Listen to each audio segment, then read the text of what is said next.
Lesson 10. Critical Thinking.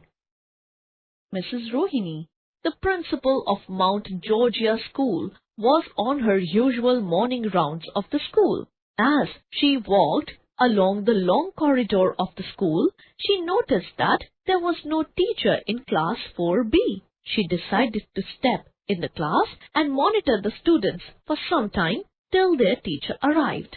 Mrs. Rohini was a great principal and a teacher. She loved being around children and talking to them. She liked to tell stories to the students.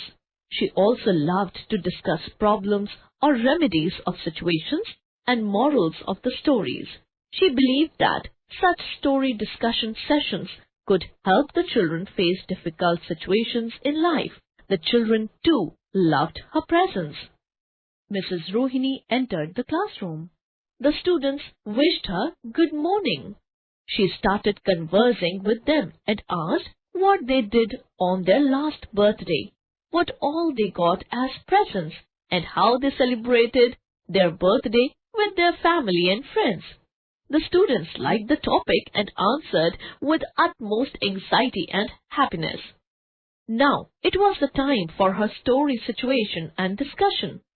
She asked them, "Suppose your grandpa gave you 1,000 rupees for your birthday present.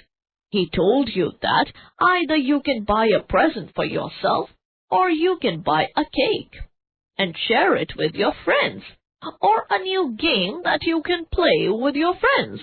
What will you buy and why?" To this, everyone had his or her own answer.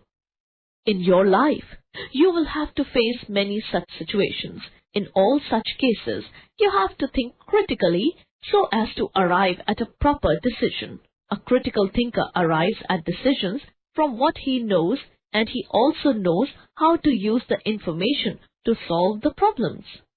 Critical thinking can be taught by Pearson's red model. Recognize assumptions, evaluate arguments, and draw conclusions.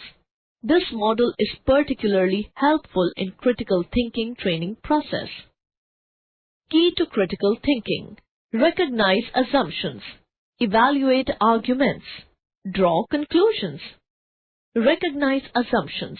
This is the ability to separate fact from opinion. Noticing and questioning assumptions helps us to reveal information gaps. Evaluate arguments. It is difficult to suspend judgment and systematically walk through various arguments and information. The art of evaluating arguments entails analyzing information objectively and accurately. Draw conclusions. People who possess this skill are able to bring diverse information together to arrive at conclusions that logically follow from the available evidence. Now let us apply this three-step process to the situation given by Mrs. Rohini.